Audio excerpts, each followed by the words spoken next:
성경 봉독하도록 하겠습니다. 성경 다 같이 찾도록 하겠습니다. 성경은 마태복음 24장 36절에서 44절, 마태복음 28장 18절에서 20절, 다니엘 12장 3절입니다. 먼저 마태복음 24장 36절에서 44절입니다.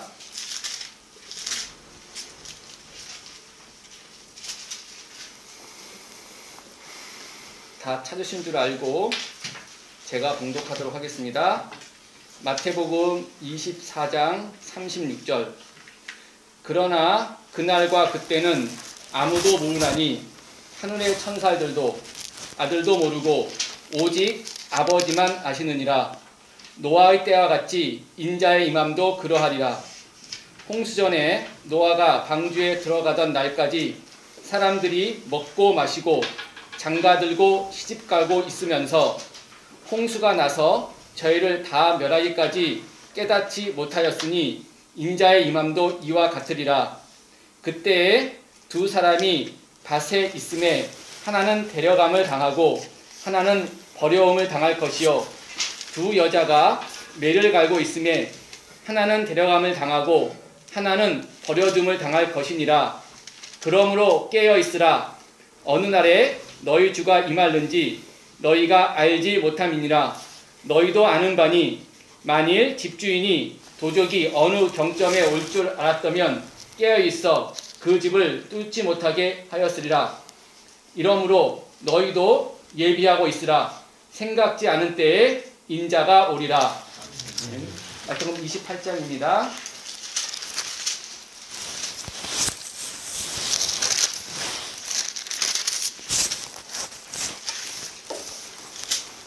마태복음 28장 18절에서 20절입니다.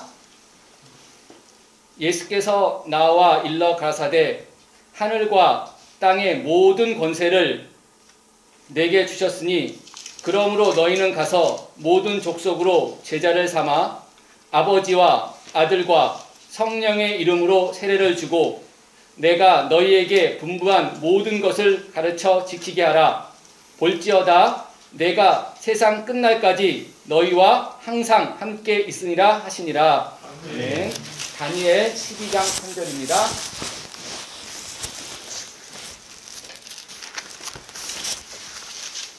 다니엘서 12장 3절입니다.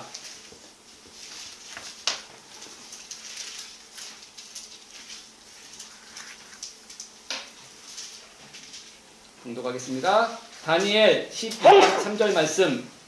지혜 있는 자는 궁창의 빛과 같이 빛날 것이요, 많은 사람을 옳은 대로 돌아오게 하는 자는 별과 같이 영원토록 비추리라. 아멘. 이는 하나님의 말씀입니다. 아멘. 설교 제목은요, 그때 일어날 일들. 그때 일어날 일들. 예. 홍승희 목사님 나오시겠습니다.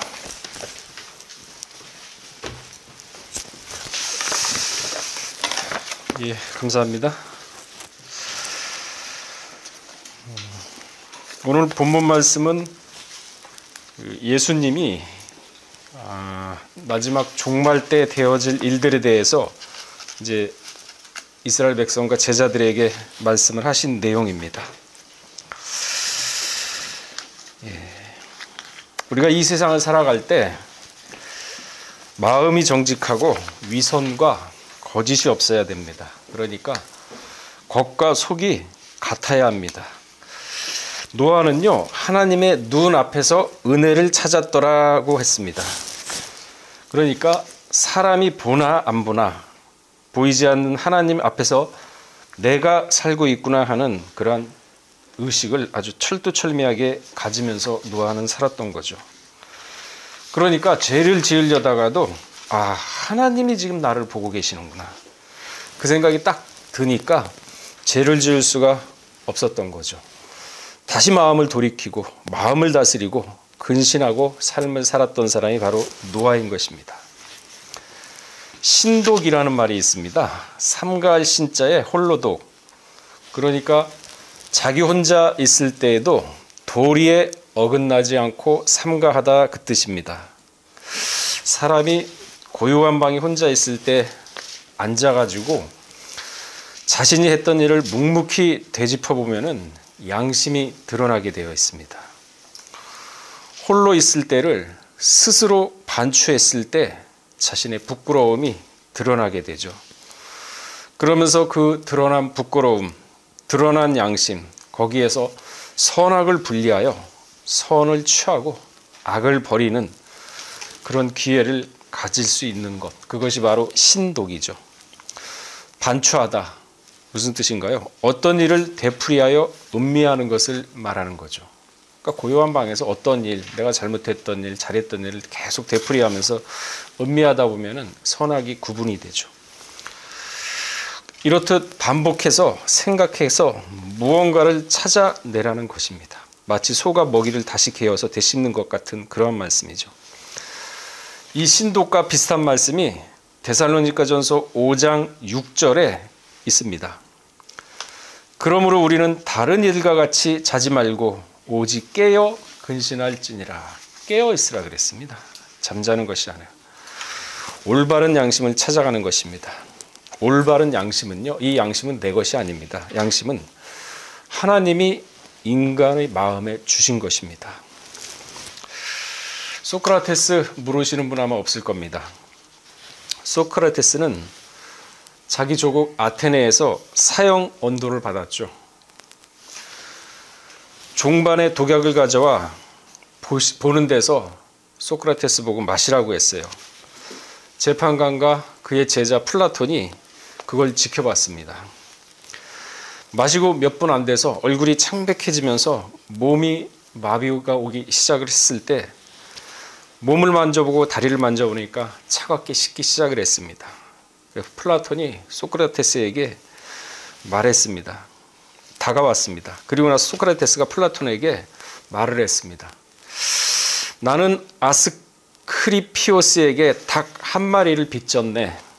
내가 죽거든 그에게 닭 한 마리를 갚아줄 수 있겠는가? 말을 합니다. 이 말을 들은 플라톤은 말을 합니다. 예, 제가 갚아주겠습니다. 그러면서 소크라테스는 눈을 감았다고 하죠. 세계적으로 유명한 철학가 소크라테스가 죽기 전에 닭 한 마리 빚진 것이 있는데 그게 생각이 나서 플라톤에게 대신 갚아달라고 말을 했던 것이죠. 소크라테스가 남긴 이 한마디 속에는 자신의 최후를 거짓 없이 자신의 삶을 깨끗하게 다 정리하고자 하는 양심이 있었던 것입니다.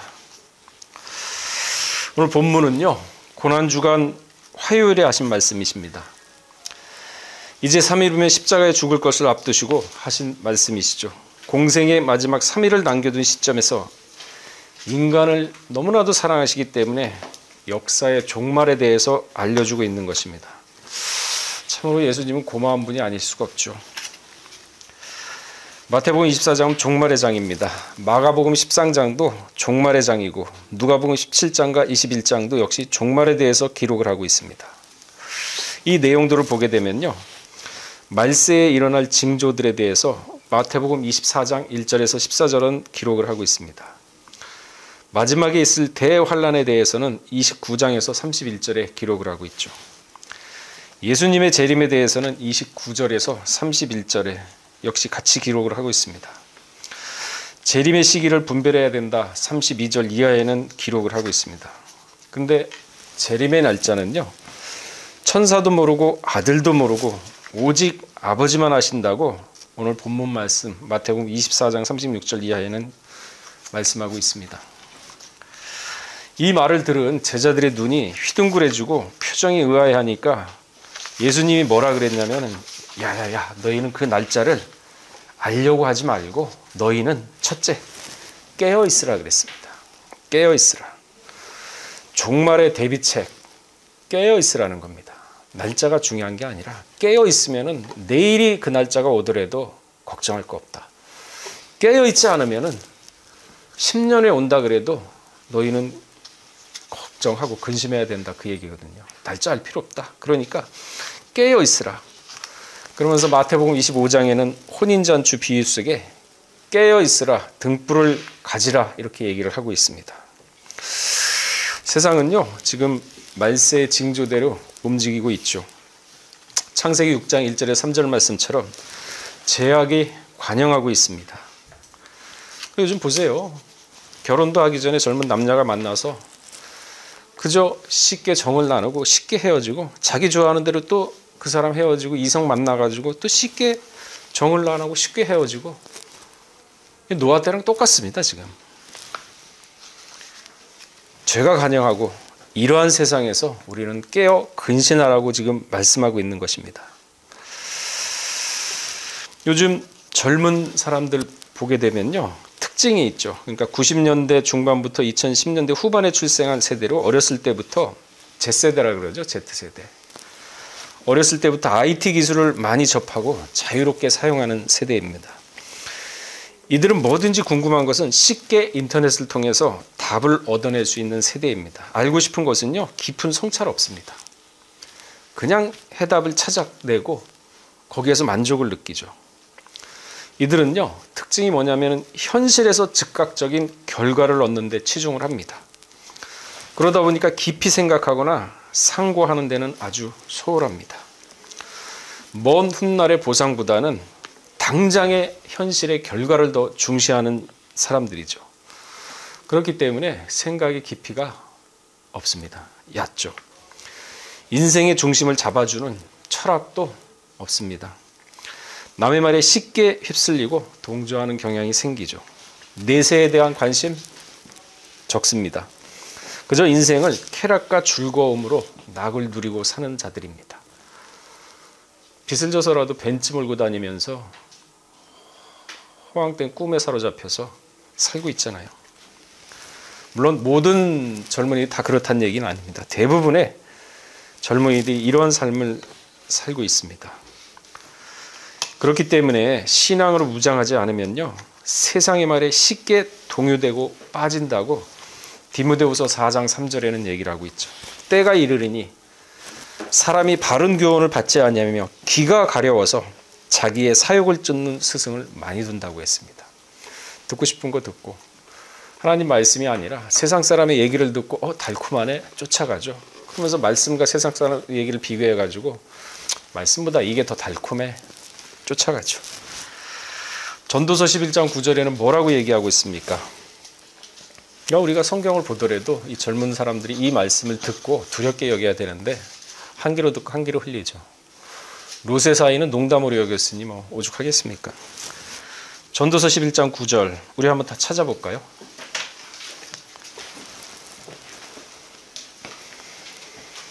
찾아보고 우리 한번 합독하도록 하시겠습니다.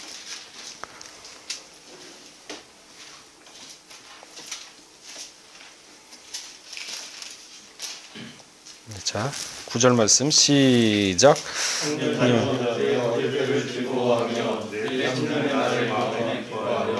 마음에 원하는 길과 내 눈이 보는 대로 쫓아내마라. 그러나 하나님이 이 모든 일로 인하여 너를 심판하실 줄 알라. 좋죠. 마음에 기뻐하는 대로 나 이거 하겠어 저거 하겠어 뭐 이 여자 저 여자 만나고 이 남자 저 남자 만나고 마음에 기뻐하며 마음에 원하는 길과 안목의 정욕 너 하고 싶은 거에 다 하라 그랬어요. 하지 말라고 안 했어요. 다 해라. 그러나 하나님이 이 모든 일로 인하여 너를 심판하실 줄 알라 그랬습니다. 이러한 사상과 분위기가 지금 지구상에는 아주 만연합니다. 그렇기 때문에 우리 믿는 성도 보고 지금도 깨어서 하라는 것입니다. 세상의 풍조를 쫓아가지 말라 그 얘기죠. 심판이 시작되면 모든 것이 올스톱됩니다. 은혜도 없죠. 죽고 싶어도 죽을 수가 없습니다.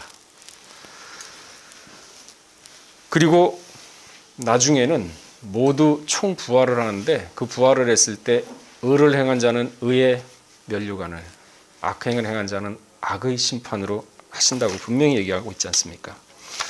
계시록 20장 12절에서 14절에 그 말씀이 있습니다.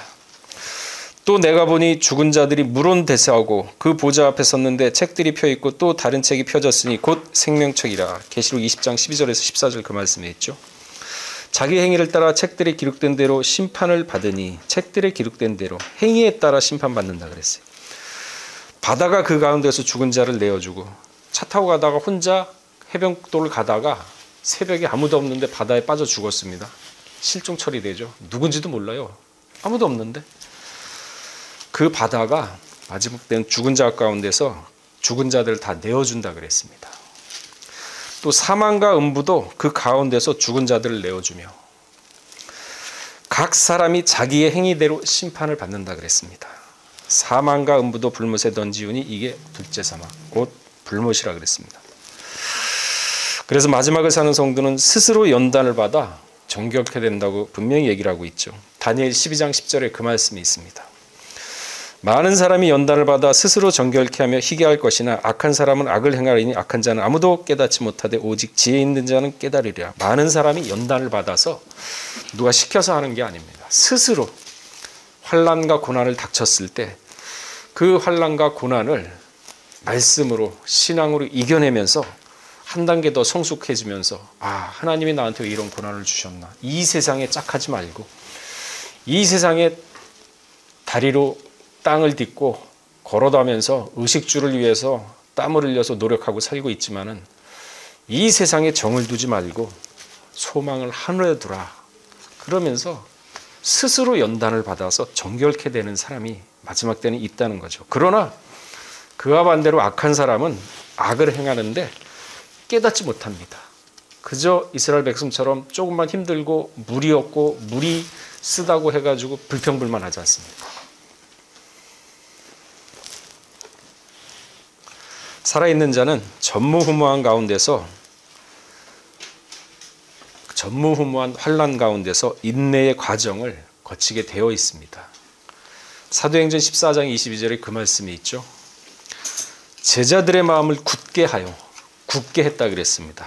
이 믿음에 거하라 권하고 또 우리가 하나님 나라에 들어가려면 많은 환난을 겪어야 할 것이라 그랬습니다. 여러분 사도 바울 한번 보세요. 야곱 한번 보세요. 예수님 한번 보세요. 요셉 한번 보세요. 그 삶이 어떠한 삶을 살았습니까? 편안했습니까? 아니죠.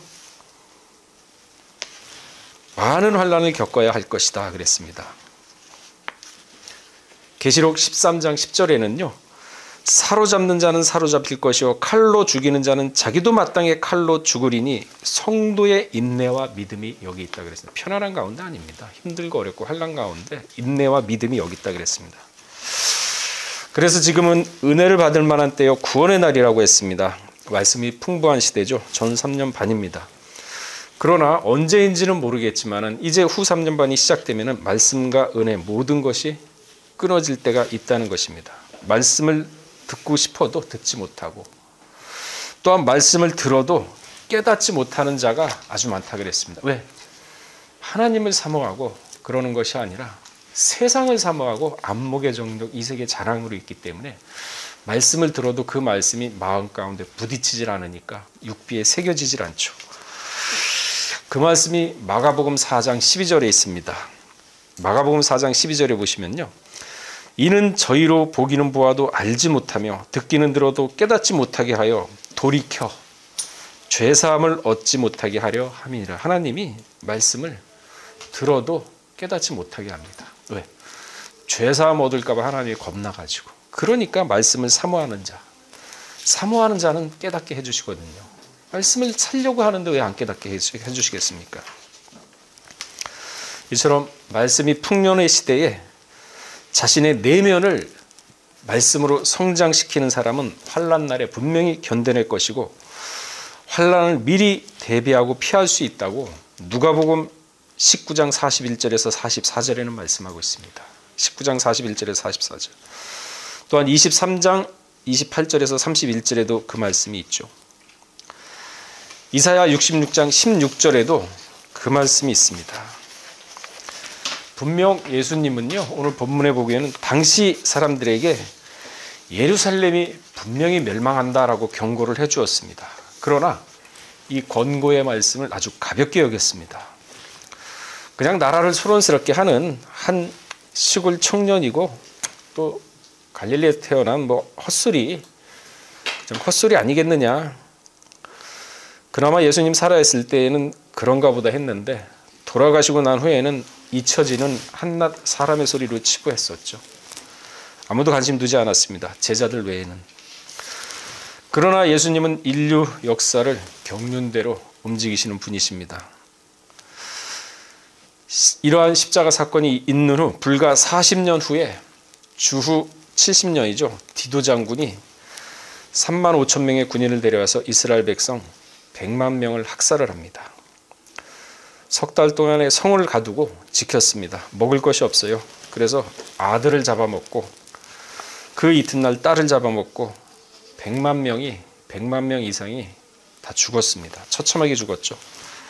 나라의 역적으로 몰려서 십자가 처형을 당한 그 시골 청년의 말씀이 믿어졌다면 준비하지 않았겠습니까? 디도 장군이 예고하고 쳐들어왔을까요? 도적같이 준비하고 있었겠죠. 홀로코스트 600만 명 우연이 아닙니다. 왜? 자기네들이 한 말이 있거든요. 마태복음 27장 24절에서 25절에 보시게 되면요. 빌라도는 사실 예수님을 놓아주려고 했어요. 죄가 없다. 놓아줘야겠다 그러는데 백성들의 소리에 못 이긴 것. 백성들의 소리에 져가지고 예수님을 사형에 넘겨준 거죠.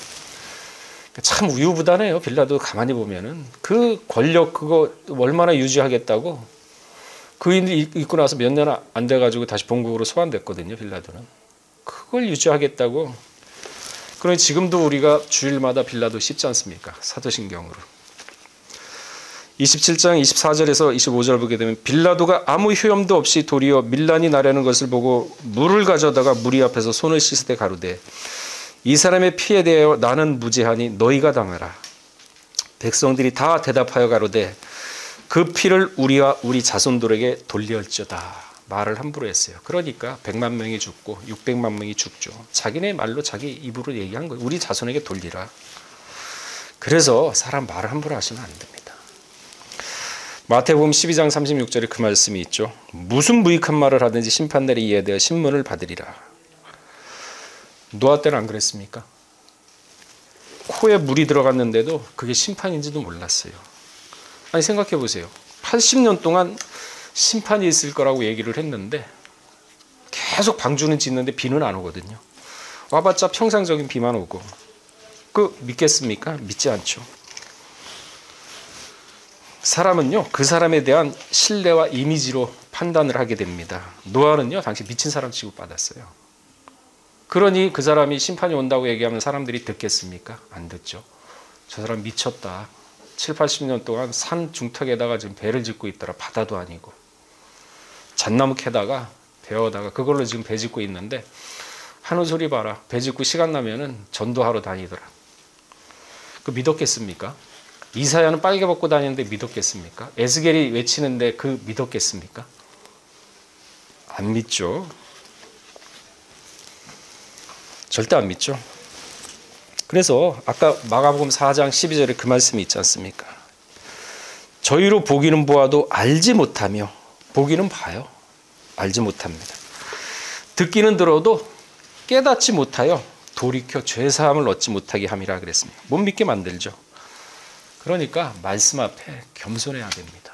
말씀을 했을 때 하나님의 말씀으로 듣고 겸손해야 되는데 그렇지 않으니까 말씀을 농담처럼 여기죠.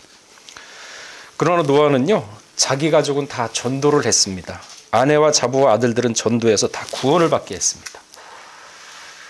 에스겔 14장 14절 우리 한번 찾아볼까요? 노아가 얼만큼 자녀들과 아내를 철두철미하게 신앙전수와 신앙으로 무장시켰는지 알 수 있는 대목이에요. 그저 노아는 혼자 하나님의 예언의 말씀을 받았거든요. 받았는데 아내도 자녀도 아무도 그 말씀의 예언의 말씀 받지 않았어요. 노아가 철두철미하게 교육을 시켰습니다. 미친놈 소리 들어가면서 가족 전부 다 미치게 만들었죠. 세상 사람들. 자, 14장 14절 읽어보겠습니다. 시작. 비록 노아와 자기의 이 세상에 거기 있을지라도 그들은 자기의로 자기 생명만 건지라 나 주 여호와니라. 보세요. 자기의 의로 자기 생명만 건지지 가족까지 건진다는 얘기는 없거든요. 20절도 그 밑에 있으니까 한번 읽어보겠습니다. 시작.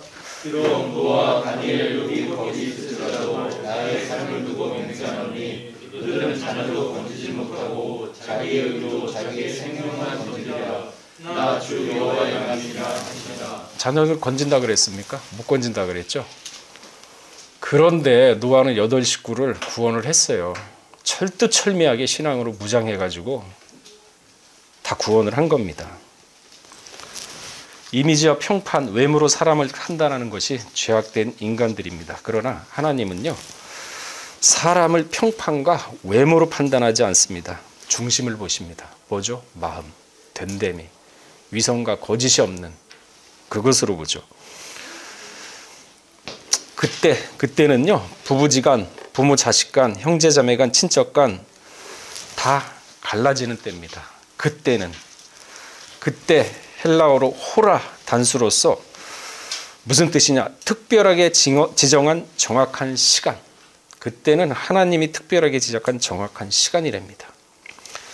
헬라어로는 헤메라입니다. 헤메라. 단수로서 예수 재림하시는 한 날. 그때 재림하시는 한 날. 열처녀 비유에서도 그때라는 단어를 사용을 했죠. 그때의 천국은 마치, 마태복음 25장 1절입니다. 그때의 천국은 마치 등을 들고 신랑을 맞으러 나간 열 처녀와 같다 하리니, 그때는 등을 들고 신랑을 맞으러 간 열 처녀와 같다 그랬습니다.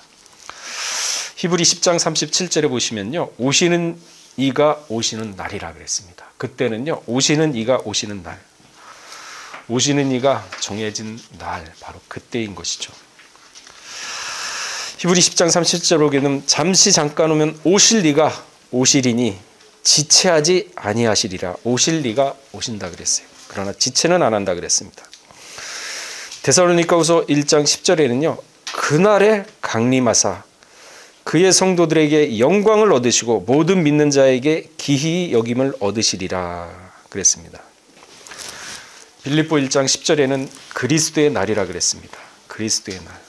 누가복음 17장 26절에는요, 인자의 때라 그랬습니다. 고린도전서 5장 5절에는 주 예수의 날이라 그랬습니다. 베드로후서 3장 12절에는요, 하나님의 마지막 날입니다. 그때는 세상 끝나죠. 재림이 바로 시작됩니다. 마지막 때, 마지막 전쟁이 딱 끝난과 동시에 재림이 시작이 되죠. 그게 바로 그때입니다. 전무후무한 지구가 생긴 일로 그러한 환란이 없다 그랬죠. 하늘에 별들이 떨어지고 지구가 갈라지고 오죽했어야 그 얼마나 무섭고 두려웠으면은 사나 바위야 나를 좀 깔려 죽이라 그랬어요. 제발 좀 죽여라. 너무 무서우니까. 산 바위 보고 나를 죽여달라고 하지 않습니까? 계시록 6장 16절 우리 한번 찾아볼까요?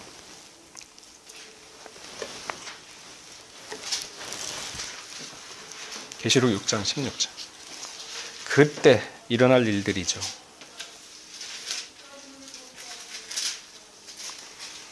자, 6장 16절 봉독하겠습니다. 시작.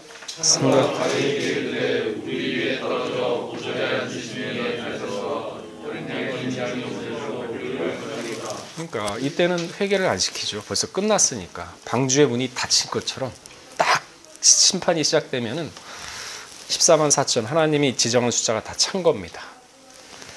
그러니까 심판이 시작되니까 두려우니까 죽여달라 그러는데 죽을까요? 계시록 9장 5절에서 6절 한번 찾아보겠습니다.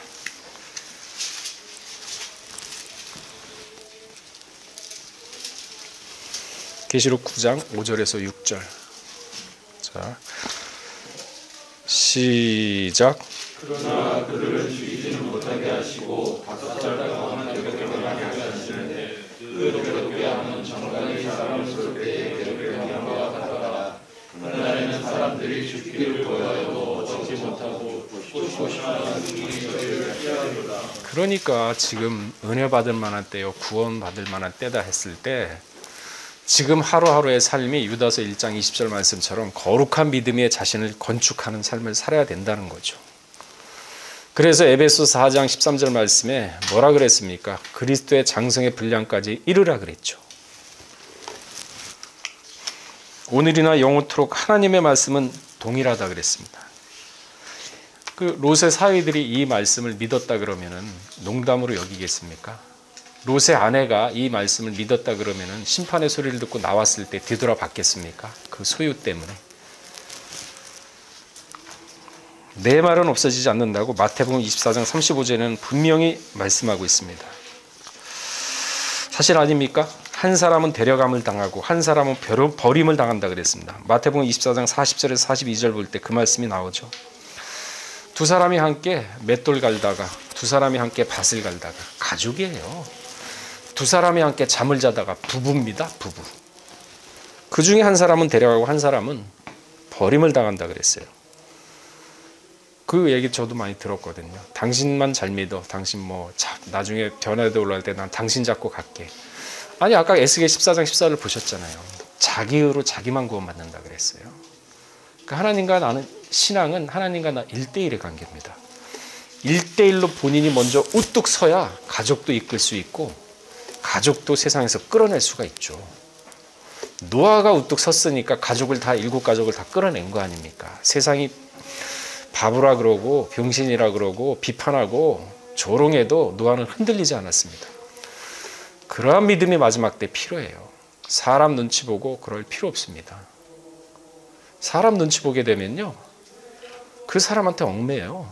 잠언서 29장 25절 한번 찾아보겠습니다. 그러니까 신앙생활을 하더라도 신앙은요, 머릿속에 관념이 아닙니다. 언어 유희가 아닙니다. 신앙은 생활이에요. 모험이고. 잠언서 29장 25절 찾아보시고,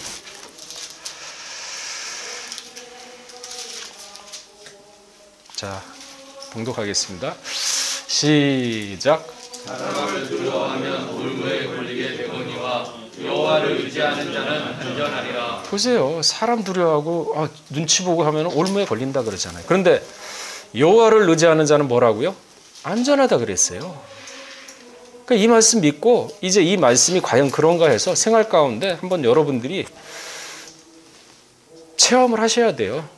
사람을 두려워하고 눈치 보고 하면은 올무에 걸리는구나. 그 사람이 나를 갖다가 좌지우지 하겠구나. 그러나 하나님을 의지하게 되면은 내가 안전하구나. 근데 마음이 약한 사람들, 그런 사람은 이 말씀을 듣고도 그런가? 그래서 또 사람을 의지하게 되고 사람을 눈치 보게 되고 사람 쳐다보게 되고 그러지 않습니까?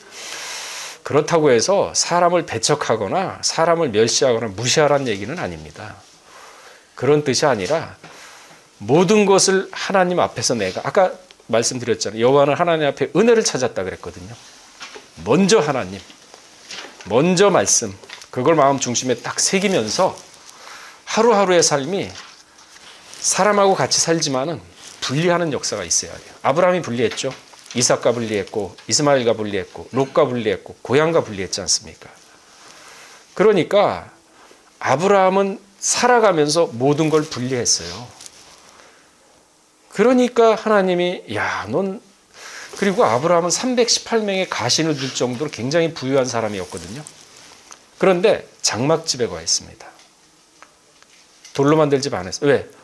하나님이 나를 부르시면은 이 돌로 만든 집 예쁘게 꾸미고 하는 거, 이 소유가 너무 아까워서 내가 못 갈까봐 장막집에 거하면서, 그 히브리 12장에 나오잖아요. 장막집에 거하면서 장막을 갖다가 언제든지 접고 하나님이 부르면 나 천국 가겠다. 그래서 아브라함과 이삭과 야곱은 장막집에 거한 겁니다. 그런데 롯의 아내는 그 많은 재물을 갖다가 버리지 못했기 때문에, 마음속에서 버리지 못했기 때문에 심판의 소리를 듣고서도 돌아봤지 않습니까? 아까워서. 그래서 분리하라는 거예요. 분리하라고 해가지고 다 버리라는 얘기가 아니라, 세상을 막 살고 그렇게 살라는 얘기가 아니라, 첫째 날부터 여섯째 날까지 일을 하되 이마에 땀이 흘려가지고 남 속이지 말고 정직하게 그 돈 번으로 내 가족을 먹여 살리고, 내 가족을 먹여 살리면서 그 행복함을 느끼고 그렇게 살라는 거죠. 아니, 분리하라 그래가지고 세상 대충 살고, 그 나라 빨리 갈까? 교회만 살고서 집은 다 내팽개치고 직장도 안 다니고 가족도 그냥 다 그런 얘기가 아니거든요. 그렇게 성실하고 정직하게 살되 마음은 하늘에 두라는 거죠. 소망은 하늘에 두라는 거죠. 로마서 8장 24절에 그 말씀이 있죠. 우리의 소망, 보이는 소망은 무엇을 바라리요? 로마서 8장 24절 한번 읽어보겠습니다.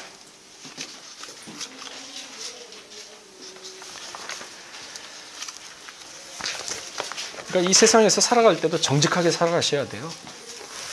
돈 벌 수 있으면은 수십억, 수백억, 수천억, 능력 되면 수조까지 버세요. 그러나 거기에 마음 뺏기지 마세요. 장막집에 거했다 그랬어요. 그 거부도. 자, 읽어보겠습니다. 시작. 우리가 소망으로 구원을 얻었음에 우리는 소망이 소망이 아니니 오는 것을 누가 바라고. 그렇죠. 우리 소망 하늘나라지 않습니까? 영원한 세계, 3층청. 거기는 어린아이, 100세가 어린아이 같다 그랬고 100세 전에 죽은 사람은 저주받을 정도로 그러한 세계고.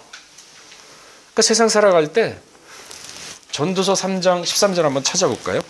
그러니까 대충 살면 안 돼요. 열심히 살되 소망은 하늘에 두어라, 그 얘기죠.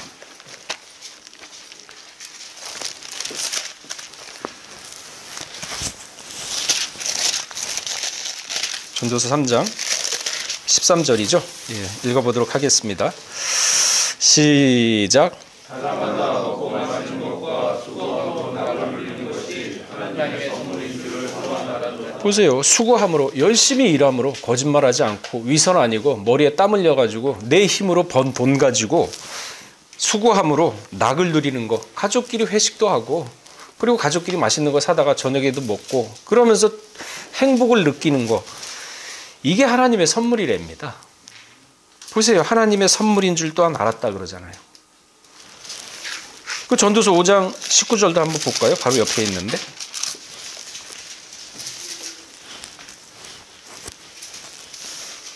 자, 읽어보겠습니다. 시작. 어떤 사람에게든지 하나님이 재물과 교류를 주사 은행이 누리게 하시며 풍고를 받아 수고함으로 즐거워하게 하시는 하나님의 선물이라. 여러분 회사에서도 무슨 프로젝트를 맡았다, 일을 한다. 그러면은 처음에 그거를 갖다가 하면은 먼저 기도하고, 그 과정에서도 기도하면서 계속 결과까지도 기도하면서 맡기면서 그 수고함으로 말미암아 그게 잘 됐다. 그러면은 수고함으로 즐겁게 하신 것, 그것도 하나님의 선물이랍니다. 보세요. 분명히 그러잖아요. 수고함으로 즐겁게 하신 것은 하나님의 선물이라. 그렇잖아요. 그러니까 일을 할 때도 성실히 하셔야 돼요. 분리하라 그래가지고 대충대충 하시면 안 됩니다. 아, 이게 하나님의 선물이었구나. 우리 믿는 사람은요, 성경을 통해서 세상을 보셔야 됩니다. 오늘 분명히 아셨잖아요. 아, 그게 수고하고 낙을 들이고 즐거움을 드리는 게 하나님의 선물이었구나. 선물. 감사하셔야죠. 일이 잘 풀리고 감사하셔야죠. 일이 안 풀려도 감사하셔야 돼요. 자, 우리 전도서 7장 14절인가요?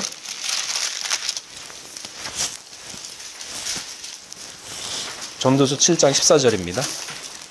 그러니까 성경을 통해서 세상을 보면서 성경을 통해서 그 말씀대로 산다는 게 바로 이런 겁니다. 아, 수고하고 낙을 누리는 게 하나님의 선물이었구나. 그러면은 그러한 환경이 왔을 때 감사해야죠. 자, 14절 읽겠습니다. 시작. 공고한 날에는 기뻐하고 공고한 날에는 생각하라. 하나님이 이 두 가지를 병행하게 하사 사람으로 그 장애를 능히 하여 되지 못하게 하셨느니라. 인생은 구애받아라 그랬습니다. 무슨 얘기냐? 파도처럼 파도가 끊임이 없지 않습니까? 한 번도 쉬지 않잖아요. 그것처럼 인생에는 고난과 역경이 계속 몰려온다 해가지고 불교의 용어로 고애의 바다라 그랬습니다. 고난의 바다. 이러한 형통한 날도 있고 공고한 날이 있다 그랬습니다. 그러니까 그러한 고난이 오고 그러한 힘든 일이 닥쳤을 때는 뭐라 그랬습니까? 공고한 날에는 생각하라. 포기하고 좌절하고 염세주의가 돼가지고 나한테 왜 이런 일이 닥쳤나? 그렇게 하라 그랬습니까? 아니면 생각하라 그랬습니까? 학개서 1장 5절에 보면 내 소위를 생각하라. 소위가 뭔가요? 과거에 내가 해왔던 일을 곰곰이 돌아보게 되면은 아까 제가 신독이라고 얘기했잖아요. 양심이 드러나고 나의 잘못이 드러납니다. 그래서 그 공고한 날에는 생각해가지고 나의 잘못된 점을 발견하게 되면은 빨리 회개하고 그래서 내 길을 다시 한번 바로 잡아가지고 하나님께 맡기고 나가는 겁니다. 그리고 또 일이 잘 풀려요. 형통한 날에는 기뻐하라 그랬어요. 아까 했잖아요. 무슨 일을 했는데 잘 됐습니다. 그러면은 그 일에 대해서 가족끼리 모여가지고 회식도 하고 그러면서 참 즐겁고 행복하게 느끼는 거. 그렇게 하라는 얘기예요. 근데 그 뒤에 보시면요. 이 두 가지를 병행하게 하사 사람으로 그 장래일을 능히 헤아려 알지 못하게 하셨느니라. 그러니까 여러분 형통한 날이 있고 공고한 날이 있는데 왜 그랬느냐? 하나님이 장래일을 알지 못하게 하기 위해서. 그래서 만들어 놓은 겁니다. 그러면 우리가 하나님 일을 어떻게 알까요? 자, 마지막으로 잠언서 3장 6절 찾아보겠습니다.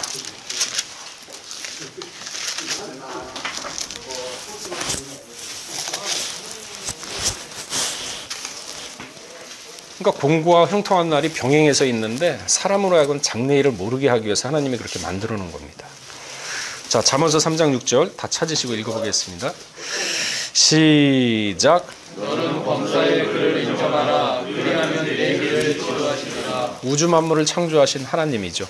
사람을 창조하신 하나님이십니다. 사람의 인생도 주관하시고 모든 것, 우리 영혼까지도 맡길 수 있는 분이 하나님입니다. 사람은 육신을 죽일 수 있지만 영혼은 손을 못 대요. 그래서 예수님도 그 죽은 사람도 살렸던 예수님도 십자가상에서 아버지여 내 영혼을 의탁한다 그랬어요.